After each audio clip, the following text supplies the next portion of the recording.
Hey there, I'm Vergola, and you're listening to A Pup in the Life, Pod-fessions of a founder's pup. In this walking podcast, I will tell you all about my life with Mom, who's a startup founder, talking startups, entrepreneurship, but also other interesting topics such as mental health and a bit of fun too. Join us in this walk of life.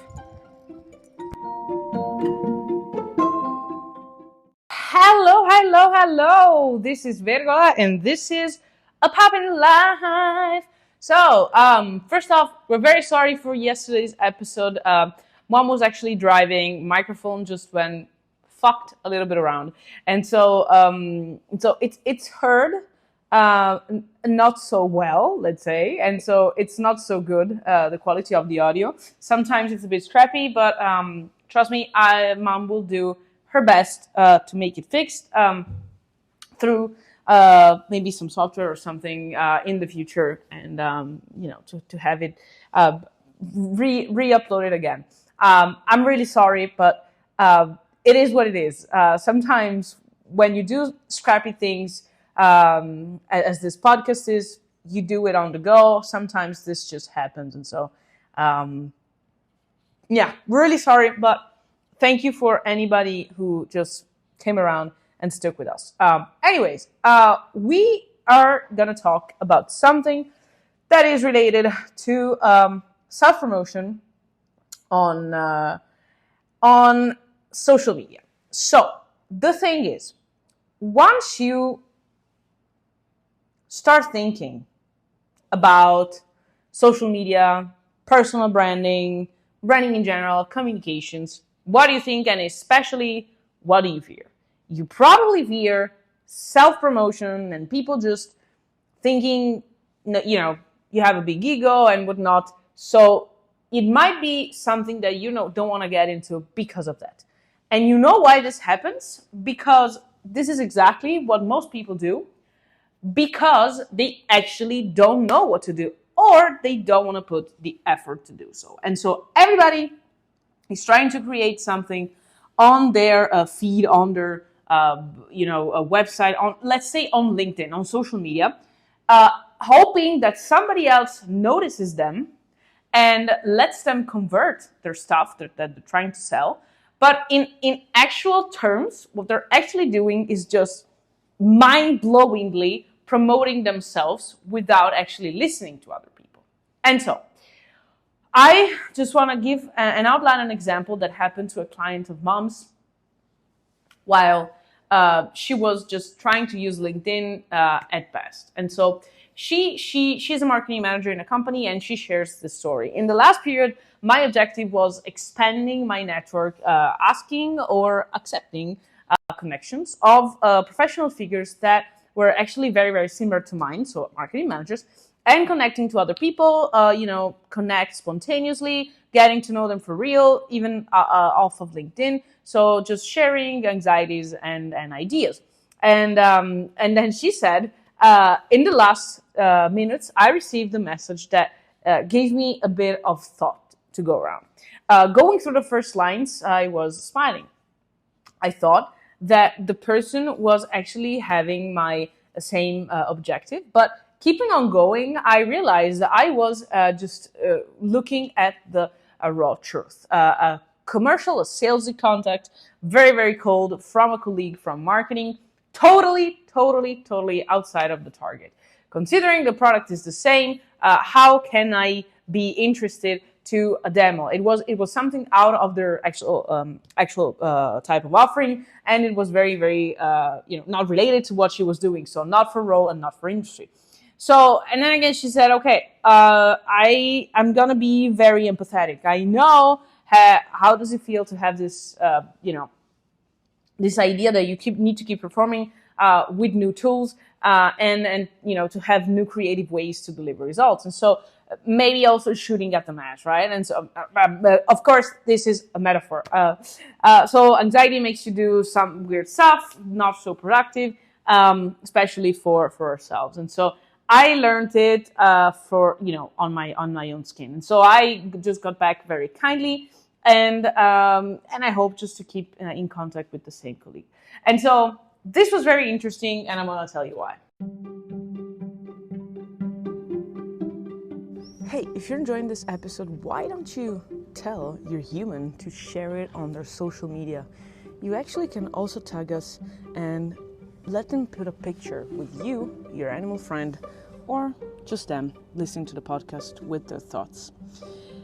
I hope to see you again around, and let's just continue listening while we make the podcast grow and I get some new animal friends.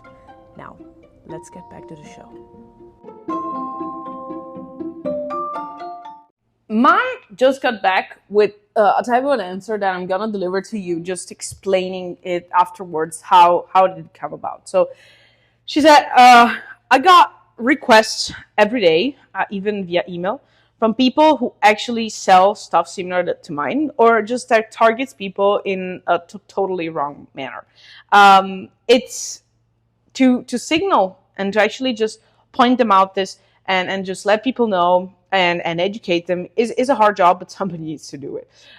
Truth is, people on LinkedIn and on social media just think that other people just want to get into a shop, and if the display window, if you show it to them just twice a year, and because there is like discount put in big letters on. But in reality, people get in shops because they pass in front of them all the time, and somehow a day just realize they need you.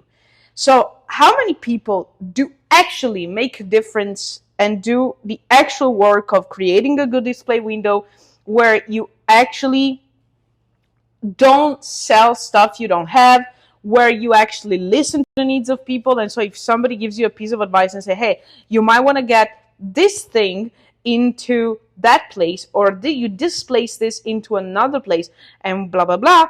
And so the thing is, I just think that this is actually something that is totally unrealistic. Nobody wants to get in a shop that's not, well designed, doesn't have a nice display window. You just want to do it if you know already the shop. So what's the point of social media and of personal branding if you sell to people you already know? What's the point? So the thing is, nobody wants to get in a shop for which the display window is not good. Nobody wants to get in a shop that's empty. Nobody wants to get in a shop that is not visible because they don't know it exists. So this is everything that you need to take into account when thinking about your presence on social media. Unfortunately, for most people, it's a game of giving. And once you give, things start happening. But you need to have patience. And so this is what most people get wrong. Most people think that you actually don't realize you're actually doing it wrong. So most people, it's actually the thing that it will lead you to something.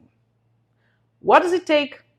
Time, effort, and stuff to say. If you don't have either of three, you can buy it. What you cannot buy is the actual ability of listening to people and being interesting. Would you ever date somebody that you don't think it's interesting? No. And truth is, usually you don't buy from somebody you don't like. So up until this transaction is not done by AIs, which hasn't happened yet, but I think it will, this is what it is. So be likable, but with truth. Be a good display window that shows the real shit you know. Otherwise, it shows. If you have an amazing display window and when you come inside, it's just awful, it's kind of the same. You get people in, but nobody converts. So, your choice to how you present yourself on social media. And truth is, only probably 1% of people that actually are on social are doing this, and they are winning. Choice is up to you. I will send you kisses, hugs, and a bit of barks. Bye! Hey, it was great to walk with you today. I hope to see you again around soon. By the way, in the meantime, you can find me on Mom's social media. If you look for Marta Basso, which is MartaBasso. Yes, it's Marta without an H. Just find us, send us a like, a comment, a message, reshare the episode if you liked it. I will send you all my hugs and kisses and a bit of barks as well. Walk with you next episode. Bye!